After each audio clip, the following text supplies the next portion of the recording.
Honeyshuckleex. I'm Sackpot Barbecue. And I'm Giggleklutz. Today we are going to discuss the game The Beginner's Guide. Yippee! Really? I'm calling it right now, that's gonna age very poorly. It's not a yippee kind of game. In fact, I'm going to start right off with the fact that, one, we highly recommend this game, but... Be warned that going into it, it is intense. It's intense. It's gonna hurt! It's not a comfortable play. It's a short game. You can play it in about 2 hours, unless you do extra stuff, which Sackbot will talk about in a little while. But yeah. Our discussion here is going to be completely spoilers. So this whole thing is spoiler. If you have any intention of playing this game, go do it now. The episode can wait. And if you haven't played it in a while and you own it or have an easy access to watching it, you might want to do that again before you come back and listen to this episode. Because we're only going to be able to give vague summaries of what it's about and what happens in it. Or otherwise we would just basically have to act it out for you. They did it better than we're going to. Just let them do it. Experience that. If you've played it before and you were, triggered, if you can still stomach it, please go back in and play it again, because I bet you have grown and learned and changed since last time you played, and you'll get whole new things out of it than you did last time. This is a very rich, deep art piece, and I'm excited and also, overwhelmed trying to talk about it. Yeah, since we can't use sock puppets in this audio-only format, playing the game is the bbest option to experience it. Even with sock puppets, I would want people to play the game and imagine sock puppets talking. I don't know. Let's save the sock puppets for a different game. I can think of a couple. Yeah, I could think of some that would be great. Okay, so yeah, of course, now the comments will be flooded with sock puppet theater. Which game should we... Oh gosh, we don't need more side channel ideas that we're never going to get to. It's hard enough to get these out. Someday. Okay, anyway, The Beginner's Guide. It's heavy, guys, so please go play it. Please do. It's available on Steam, and it's done by a guy named Davey Reedon, who was the main writer and developer of The Stanley Parable and Ultra Deluxe. I bet you know that game. If you don't know that game, we did a video on that game. Yeah. Enough preamble. So what is The Beginner's Guide? Technically speaking, it's a walking simulator. Well, technically kind of a collection of several small walking simulators, maybe? Right. Yeah, so Davey, starts off this game talking to you about these games that his friend Coda made. Well, it's the weirdness that Davey presents himself as the main character, so much so that he gives you his real email address in the beginning. I don't know if he still answers this email address. We have not attempted to contact him, but supposedly he gives you his own email address in the beginning of the game, and he plays himself. Now, more than likely, he is playing a character version of himself, a persona, and letting his name carry that persona. You never actually see him, but he does voice himself in this, and he is the only voice in this. In fact, this time, he plays the narrator in his game. And so what's he doing? Well, he takes you and he just drops you into this game that he says his friend Coda made. Well, at first it's like a map for... what game? Counter-Strike. Counter-Strike, right. All these shooters blend together for me. Yeah, that's not our wheelhouse. Feel free to accept us or deny us based on that, but, whatever. In fact, if you're only into shooters, how did you get here? We just did a whole month on Splatoon. True. Right, although that Venn diagram is not a circle. It's Splatoon's a third-person, relatively kid-friendly shooter. I think the game itself is relatively kid-friendly. The lore... But yeah, Davey drops you in on these games that his friend Coda made. Because he says that he wants Coda to start making games again.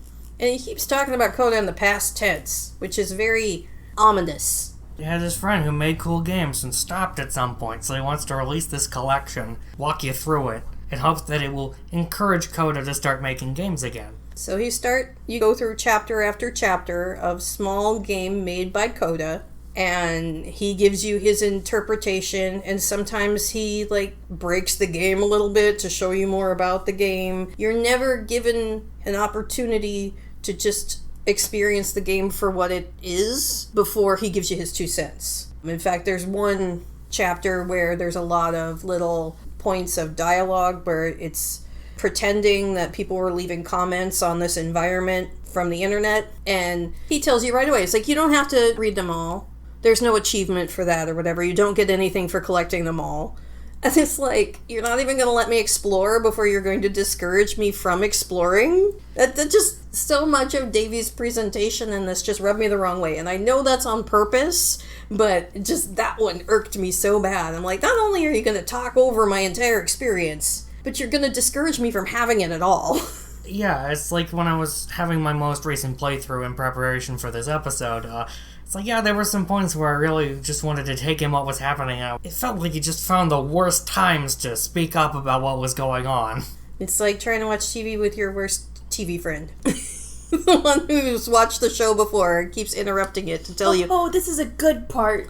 Right, except it's not. He's always like, oh, I'm really worried about Coda. So through this series of games, he tells you about how he got more and more invested in his quote-unquote friend. And I say quote-unquote friend because we don't really have any window into what kind of friendship he and Coda are supposed to have, but he seems to only really understand Coda through his games, and at one point even talked about how much easier it kind of was to try and get to know somebody through games. That way you didn't have to do the messiness of real human interaction. And I'm like, you're telling on yourself, buddy. You forget it's a game at some point. You think you're really like listening to somebody's video essay. Man, it's like, it's really established that, what these projects typically mean to Coda. There's this whole anecdote about him naming the recycle bin on his computer the important games folder. So you can tell how serious Coda is about releasing these things. Not anywhere on the priority list. So, as the game progresses, Davy gets more and more frustrated or worried, depending on where it's at in the game, about the fact that Coda isn't responding to things the way Davy thinks that he should. And it all culminates with Coda basically doing the best tell-off known to man.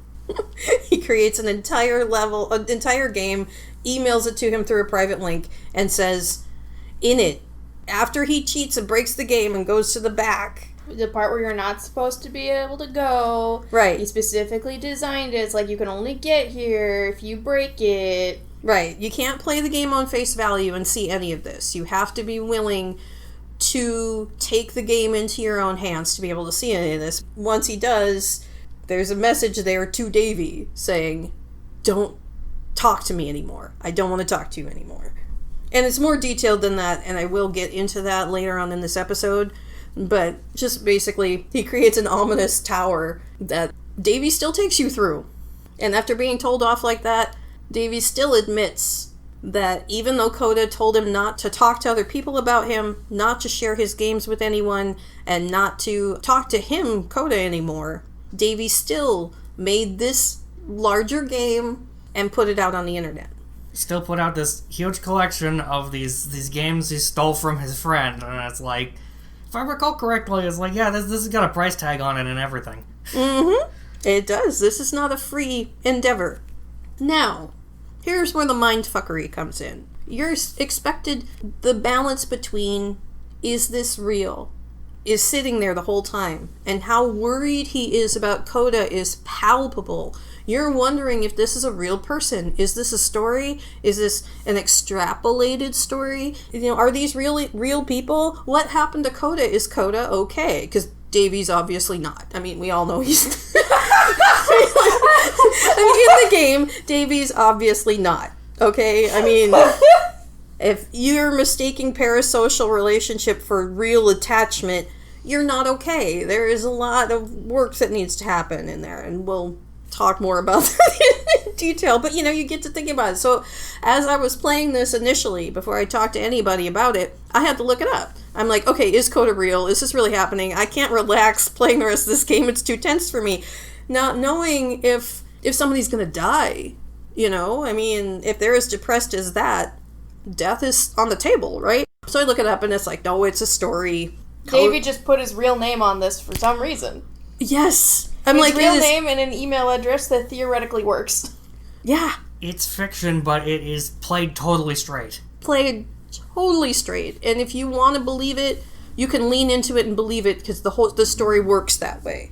Davy's relatable because he was, partially, because he was willing to take on that vulnerability. He was willing to put his own name on this character. And, the narrative itself will challenge your accepting of, well, are you really going to believe that's who he is because that's who he played in the game? Which you shouldn't. He has the capacity to hold space for people projecting that onto him and, play it up. But that's not necessarily reflective of reality. We have no idea who Davy Wreden really is. And, that kind of... assuming you'd know who he is from his work is kind of... one of the major themes of this game. If you have to, be a dumb kid show about it, stamp a moral on this thing. The moral is, art doesn't tell you who someone is.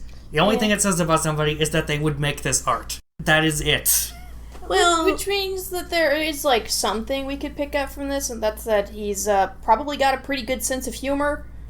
You've played the Stanley Parable. Yes, I have. You know there is a sense of humor. Do I need to buy you a bucket? Finding a metal bucket like that these days is not easy. They're all plastic now, so... Buckets are pretty cool. Exactly. But anyway, back to Beginner's Guide. Sadly, has no buckets. If there was a bucket there, I didn't see it. There's a lot of lampposts. Do we want to talk about that? Yes. So, as the story progresses, you find out that not only does Coda not want his games shared, and Davy's doing it anyway, but he's been changing the games, too, in the process, and that all of the endpoints in these games that didn't have them before were created by Davy in the form of lampposts being put in these games. So if you bump into a lamppost that was not originally there, Davy put that in there, because Davy needed conclusion. Davy needed specific themes. It's it gets to the point where, a ton of the stuff he says about these games, it's a certainty, is, his interpretation, but it's he flat out just started talking about this whole common thread that, Coda was fixated on when he put it there it wasn't in the... It's there because of him. He is the one fixated on that lamppost. He's the one with all the fixations. We don't know a dang thing about what Coda thinks about his games. We don't know why there's, tons of other reoccurring motifs in these games that, is not explicitly stated to have been put there by Davy instead, but what significance they have, if any, actually, is completely unknown. Yeah, after all, it's a pretty normal thing for, solo devs, especially to use, asset packs, so it's fully possible that Coda just has an asset pack. Oh, sure. And just, uses the same things over and over and over again.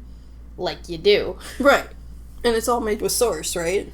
Yeah, it's it has, you play the game as a quote-unquote walking simulator through, recycled, player movement code as a holdover from Half-Life 2. So anyway, that's the story. A guy makes a friend at a game jam, completely overwhelms him, gets obsessed with his work, publishes the work without anybody's permission, which is not real. Don't worry about it. Davey made the game, all the games. You're not supporting copyright infringement or plagiarism by buying this game. No, not at all. But it is presented as an idea under mindfuckery, so it's okay if your brain goes there a little bit and actually worries about Coda in this process. But anyway, he does that all against this other person's will and then gets told off for it.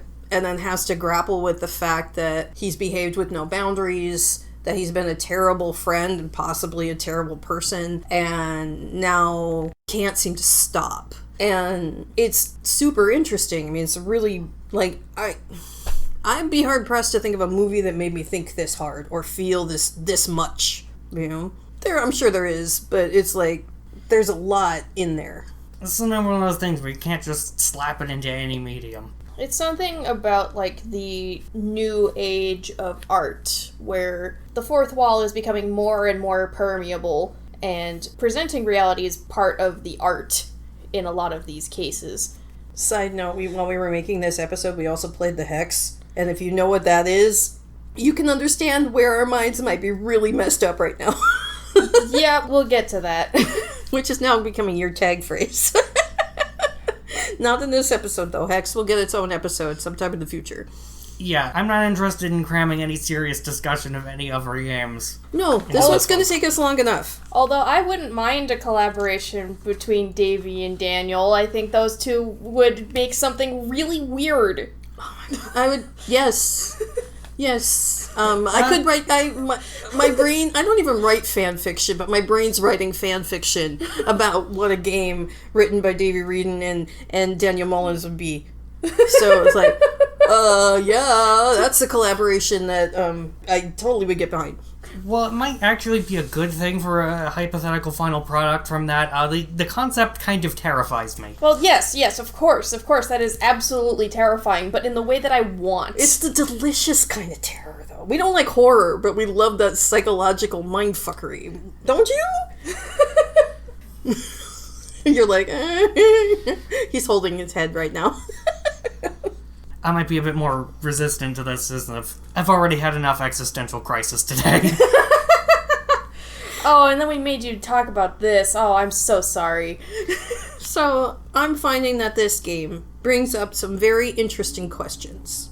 Like, what is the role of art or creation? Is it just for expression to an audience, or does it serve a purpose in and of itself? What if you're just wrong? And context is important. Those are my notes there. But, is all art meant for consumption? Is the biggest question. No.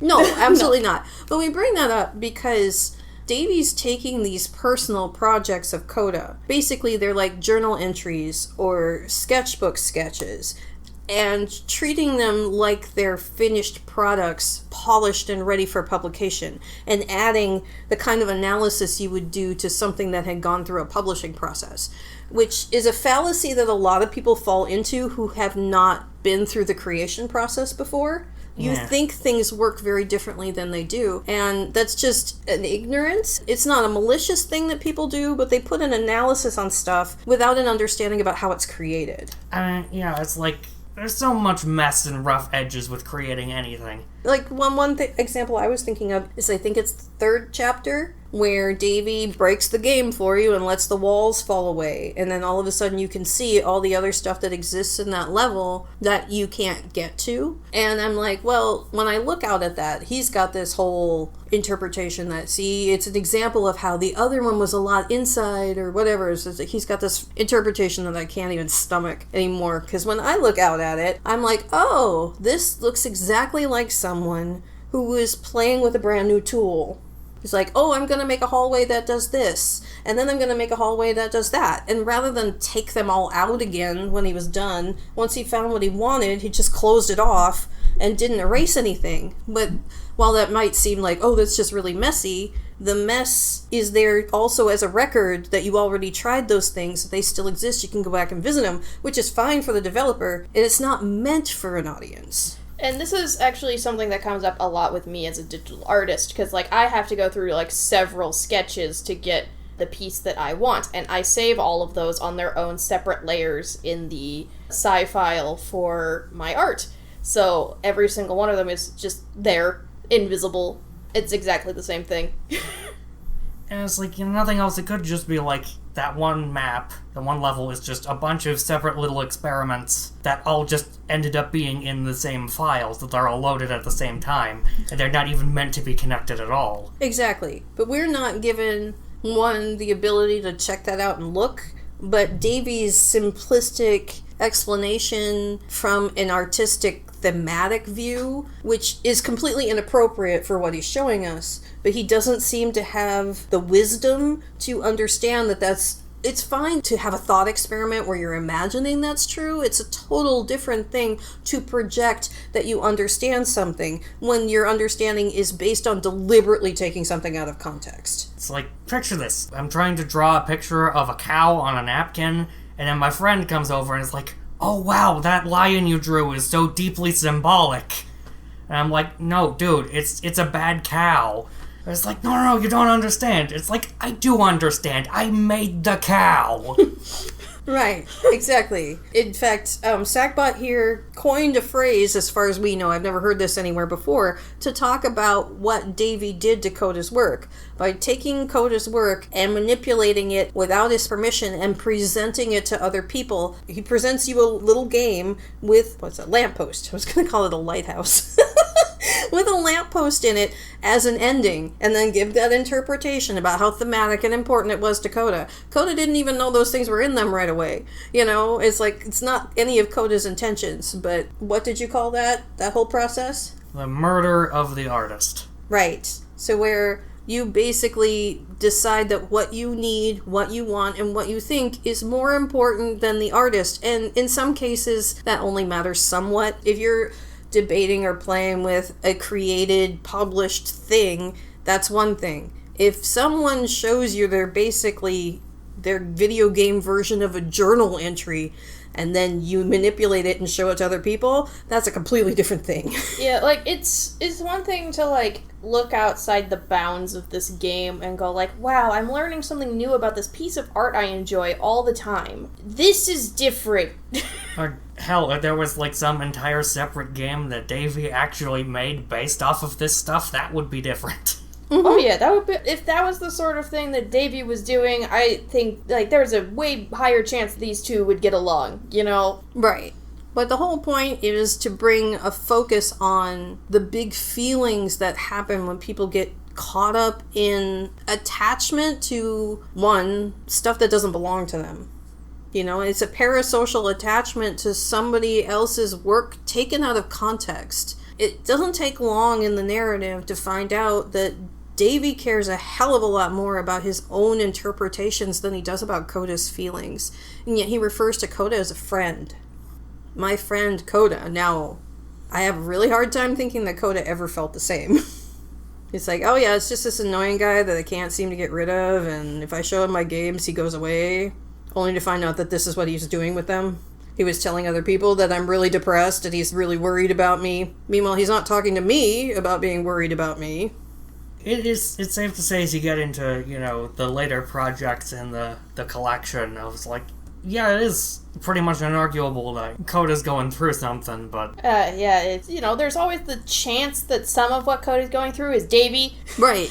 There is that. Some of what Coda is going through is definitely Davey by some of these. But for the most part, his impetus to create games and to create at all had nothing to do with Davey. Davey interrupted his process to the point where he didn't want to continue. And sounds like he didn't ever listen. In some points, you have to remind yourself that it's a fiction. That none of these people... Well, that him using his own name complicates it. Because while Davey's a real person, this character, Davey, is not.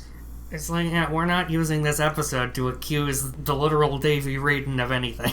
Of course, except making a game that's made us think and recommend to people and want to make a podcast episode about. I mean... Yeah, I'm not accusing him of, you know, hurting my brain, giving me all this emotional difficulty, because it's both unpleasant, but I'm the one who's still doing it. I agreed to make this episode and analyze the hell out of this game. Which is, weirdly enough, kind of... When you super analyze a game like this, you have to think to yourself, like, is this against the entire point of the game? And I say no, it's not against the entire point of the game. Thinking you know anything definitive about any of the people involved in its making? Yes, that would be against the point of the game. Thinking you know Davey because you played this game is exactly against the point. But thinking that you are given an opportunity to have conversations around parasocial relationships and the nature of creation, it's like Davey has a really hard time with understanding why Coda might want to make games that he doesn't intend for anybody else to play. Why would you make a game that you want to play by yourself, all alone, and never talk to anybody about? That was unfathomable to Davey. Or hell, just some of the examples that we don't get to experience ourselves but are mentioned is just like, some of the stuff Coda made really wasn't playable in any fashion anyway. Being playable was not a prerequisite. Which means that maybe what he was doing used game-like mechanics to create it, but the creations weren't technically games. The game engine was literally just the canvas, the tools, or a technical medium. Right. Not even what the end result was.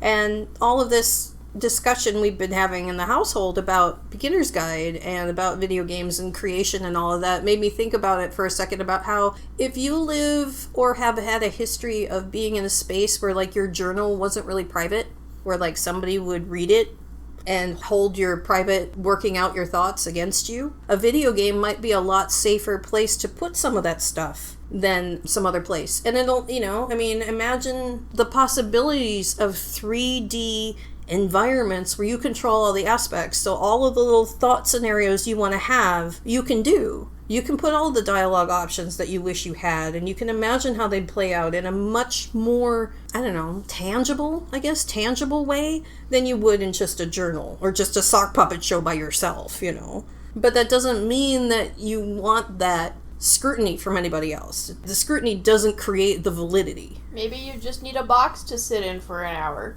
Maybe, but I prefer a digital box because I get claustrophobic. Well, yeah. So, what if, so, there's actually, a cell in this game that, it's supposed to, you're supposed to go in, if the door closes, it opens in an hour. What if he just needed some excuse to not use the computer for an hour? Maybe, but that's an interesting thing, because you do have the option. It's after you beat this game, relatively speaking... Complete it, is a better term. Reach the end of the epilogue, get the credits and all that. Well, I wouldn't say you beat this game. It can be difficult, as we've already established. Just, putting that out there, I guess. It's uncomfortable. So yeah, after you master the intellectual difficulty, except I absolutely would not say I've done that. Okay, anyway, stupid bit aside, you got the option to kick Davey back out of the experience and play all of these, little games through on a lot more of their own terms. There's still lampposts in them, but a lot of the direct influence of, both having the commentary and stuff that, there's some concessions that Davey himself makes for the playability of the game that, it's when you turn off the commentary, those get taken out as well. And at first it starts out as there's this maze you have to navigate that he normally just teleports you to the end of, patches out something he calls a bug. But it's there is this whole point where in one of them you're going down this linear path, and then one of them, takes you into a prison, and then you just go to the cell and it shuts you in, and you just need to stay there for an hour before the door opens again. It's yeah, sure, when Davey's there, he's nobody's got time for this, I'm letting you out. Meanwhile, what did you do, Sackbot? It's if you go there with the commentary turned off, that cell door will stay shut for 60 minutes. And I was not actively, at my computer, paying attention to my screen the whole time. I did, in fact, wait that whole time. And what are your thoughts having done that? It's I don't think that game had that set piece in it arbitrarily. I don't think these games were created with, what's the weirdest thing you'd put in a game kind of thing. I don't know, it seemed like they were more thoughtfully created than that. Of course, I can see a lot of potential readings into what purpose creating this might have served, what it could potentially, symbolize if it's, meant to be meaningful in some way, meant to be representative. Yeah, who knows? There might even be, some behind-the-scenes narrative where, okay, so this is why Coda's creating this is why Coda's creating that. We don't know that. Well, besides, that, I think, violates the point of the whole thing. It's the thing is I want to think about why anyone would do that. Not necessarily why this person did. And what value can I see in participating in it, in creating it in the first place and participating in it. It's there's something to be said for just being in this simplistic space and not being expected to be anywhere else for an hour. Naturally, being imprisoned is generally considered a punishment, and, well, I'm not here to tell you it isn't. But it's just, there's more to that experience, and especially, more you might be able to get out of it just having an opportunity to just do it vicariously, where you could conceivably pull the plug on at any time. But, are going into this set of having to go and sit in this tiny box for an hour. It's you can go in there and it's okay, well, I know what I'm doing for the next hour. Right. It got me thinking about one of the things that walking simulators get to do, and I know I've mentioned this to you guys before, but one of the neat things that walking simulators actually does is sets up things and then gives you a chance to think about it. It takes time to go from place to place. That's why it's a walking simulator. So you'll have a tense conversation or be exposed to a thoughtful scenario or something that elicits feelings, and then you'll be given a task that takes time, but you can maneuver mindlessly. There are no obstacles. You don't have to jump. You don't have to dodge enemies. You don't have to fight. You just have to get from place to place, giving you time to think. And I think meditation is a lot of what Davey doesn't understand about Coda's process. It's like almost every time I hear Davey be really freaking confused and kind of upset or worried about Coda, a lot of times Coda is giving himself and he's holding space for contemplation. He's meditating and he's using these video games. I'm not saying, I'm not going to pull a Davey and say that's absolutely what's happening, but I'm noticing that I detect a note of meditation in almost all of those things. In fact, in the Coda games in general, they seem to be thought experiments and meditations on things more akin to a journal or a diary rather than something that you would publish. It's like I contemplated the details of the wall textures in that cell. It's like, it was this interesting thing of, I did, do stuff on my phone and get up to make myself an omelet or something during this process. There was kind of a time where I was, interestingly, sort of in this paradoxical state of being immersed in nothing. Is it really nothing if there was something to look at, though? Well, in terms of a video game, you're doing fuck all in there. Yeah, it's a certain value of nothing. Because true nothing doesn't exist. It's like, even if it's a complete absence, if you're acknowledging it as such, it's kind of a thing. Hell, even the universe does that. If you have a perfect vacuum, it's gonna go, no, it's not. Alright, that's a story for a different time. But it does lead into, Coda might have all kinds of reasons for making his games. We can't know. But the thing we're presented with is the fact that Davey is struggling with this. And do we want to talk at all about how relatable the idea of being confused by someone who doesn't need validation can be? Yeah, I find that very confusing. As somebody who, shares art in, small circles, or sometimes not as small circles, once I'm done and I'm just sit there, stare at it, here's me talking about what happens when these podcast episodes go up. I, sit and refresh the page for the next hour until I get the, 2 views I'm expecting, Thank you, superheroes who watch them right away. You mean a ton to us. It's Shackle is the one who, does the YouTube uploads and, has put art into galleries before. I have done that before. You're somebody who wants to, get your art out there and get people to see it. It's that's the kind of stuff one might do. That is the kind of stuff I might do. And did. Since art of all kinds is a ready vehicle for external validation, it can be really hard to see or to understand how it's used by people who have internal validation, and it's not saying they're, I don't want to throw any shade at people who have insecurities, because we all do. Nobody is completely secure, but some people are a lot more secure than others. It doesn't mean that art in all its forms, in all its mediums, isn't a valid, tool for all that. It's just, it can be really hard to understand how someone would use a tool so differently from you. So the notes I have here is money, expectation, audience, it can be overrated. Yeah, it's the whole thing of, based off of what, Coda actually puts into text and whatnot, is in a way, it seems to be that Coda is not, or at least not out there to be an artist. Sure, I would say it's inarguable that Coda created art, but being an artist was never the point of that. Yeah, there's lots of reasons to use artistic expression, and outside validation is only one of them. But it's really fascinating to see this brought up in a video game for discussion, or as a point or a theme. Normally the discussion is being a sellout or not. It's are you doing it for fame and money or for personal expression? Yet everyone wants to get published and to be seen in those scenarios, and in this case, that's not even on the table. Yeah, it's funny thing I'm thinking about this now is, how you don't know what you don't know? Yeah, I have no idea how many other people use art in the same sort of way that, Coda is depicted to do here, because if they are just doing something for themselves, we'll never know. I'm nodding, you can't see me. And the thing is we're not entitled to know. What they're doing is none of our business. They don't owe it to us or anyone to share their work with people. But yeah, since this game actually touches on the concept, it's like if you could benefit from that and haven't even considered the idea, someone's talked about it. Right. Which actually brings me to one of the last 2 points I wanted to hit. And this one is the title. Why do you think it's called The Beginner's Guide? It's the beginner's guide to not being an entitled butt. That is one interpretation, yes. It's like, yeah, just kind of like, if this is the first time somebody's work has really inspired you on a personal level, it's like, yeah, here's what could happen. You could be, treating the artist like shit and appropriating it.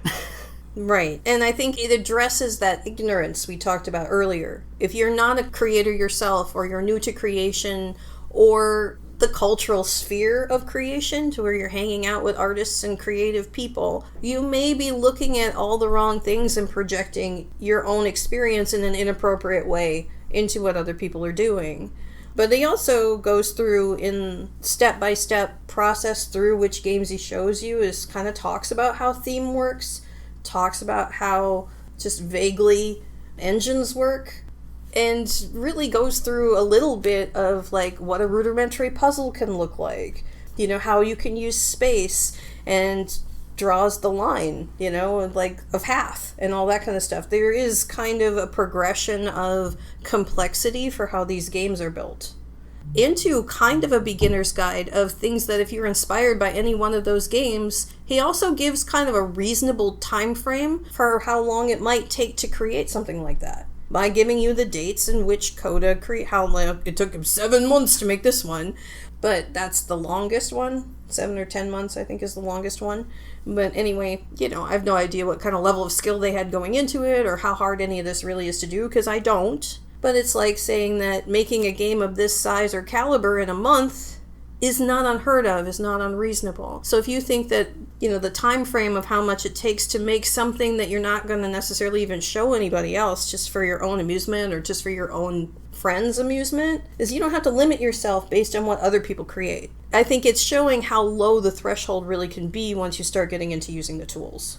It's like, yeah, once you can familiarize yourself with some kind of an editor or a game engine, if you want to just go for the more of just designing hallways that appears in the games a lot, it's like, yeah, you can do that. You at home can do that. And isn't it a wonderful showcase of Source with the different kinds of hallways and the different kinds of textures and locations and all that kind of stuff? I've seen a lot of people do a lot of stuff with that engine, and it's like, honestly, there are a few points throughout the beginner's guide that I find just generally technically impressive.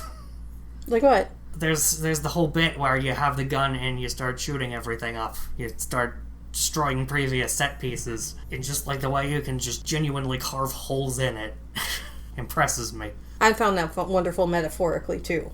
It's like, oh no, you did it now, boy. So anyway, that's the title, Beginner's Guide, and we think that there's probably a lot more to even that than what we were thinking of. That's just what comes to mind while we're preparing this episode. So one of the last things I want to talk about is the Wisdom of Coda and Coda's last message to Davy. And I'm not going to do the whole thing, but I am going to do the end of it. I'm going to read it to you now. You desperately need something, and I cannot give it to you. I literally do not have it. Struggling to come up with new ideas is not making me depressed. Low points are just part of the process. The fact that you think I am frustrated or broken says more about you than me.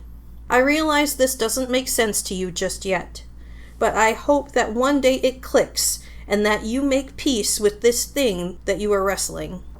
And when you finally see what I'm talking about, don't say anything.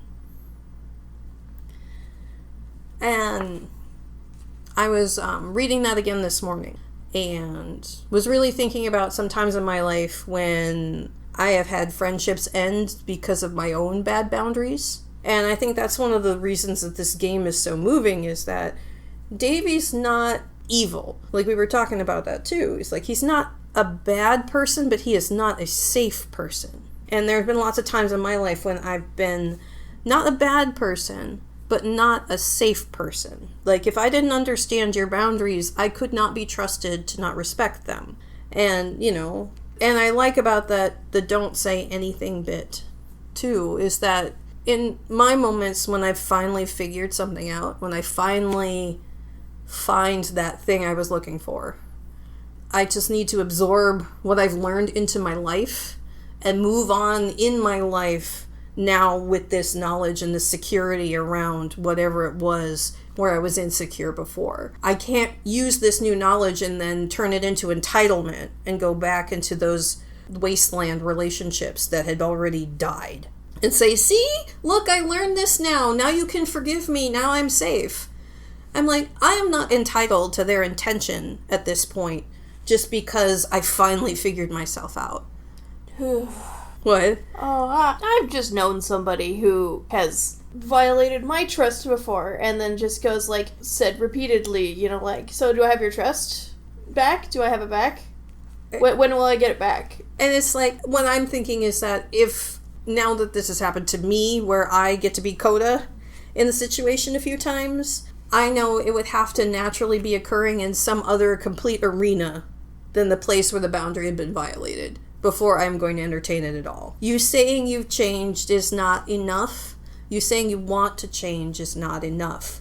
And it's not up to the person whose boundaries have been violated to explain any of it to you or to hold space for you in your journey. It's their job to state clearly what their boundaries are and what they're gonna do. And I thought that was very well stated. Coda is so kind to Davy in this, even though it's a freaking gut punch. Literally, he could have sued him for what he'd done. The law would back him up on that. And then remember, this is fiction. As much as it's a mindfuck, it's still a fiction. So, no one needs to sue anybody over anything in here. But the truth is if someone in your real life had done that, they're messing with your life. I'm not positive if it breaks any laws, but it would be worth talking to a lawyer at some point. Oh, this is absolutely copyright infringement. Well, and it's also, I'm wondering if it's stalking, and if it's what kind of legal boundary violations on a personal level this is. It's bad. It's really bad. If this is happening in your life, don't let it get this far. I would say talk to somebody way before this happens.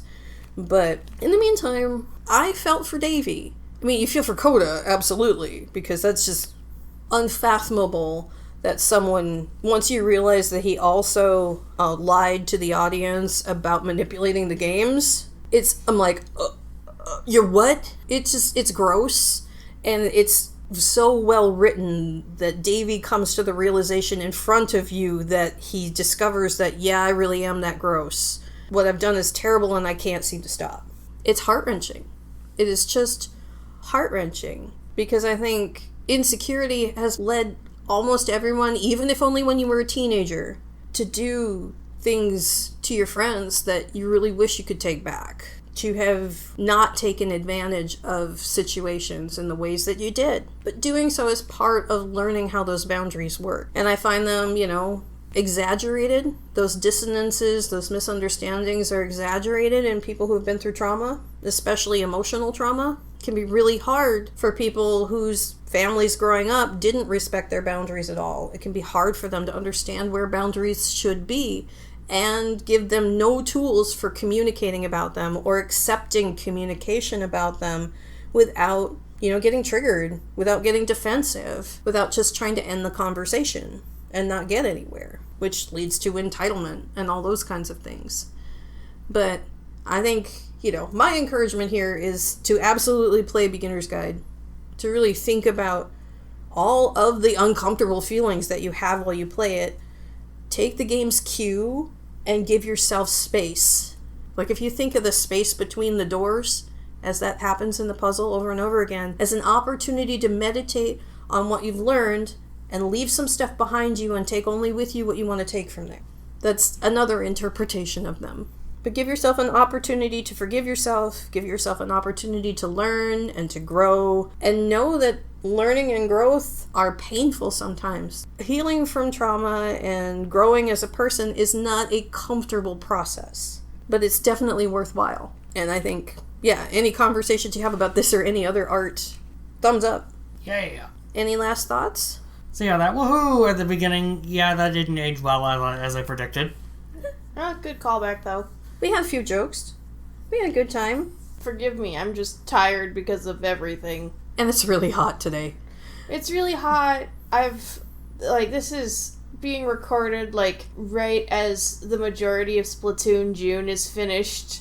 And so I'm finally getting to relax a little bit. And it's And thank you for all your support during Splatoon June, by the way. It's been fantastic. Yeah, all of you guys who stuck around and are trying out this episode and made it this far, thank you so much. You don't have to like it. I don't know if I like the the beginner's guide. I mean, I appreciate it as an art form, but oh my god, is like the word I would use? I don't know. Yeah, I don't know either. It's hard to talk about something that invokes that much discomfort as something you like. That just seems masochistic at some point. Anyway, thank you so much for joining us. We hope you've enjoyed this discussion and encourage you to have many more. I am Giggleklutz.